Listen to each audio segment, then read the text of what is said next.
कामनपुर से मामा आइले टिकट कटाई जी। कामनपुर से मामा आइले टिकट कटाई जी।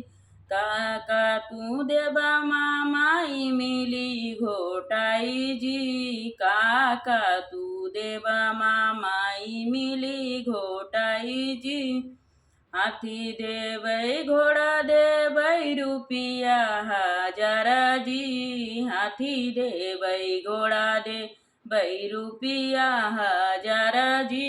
सोने का सिकड़िया दे बहनी के सोहाग जी। सोने का सिकड़िया दे बहनी के सोहाग जी।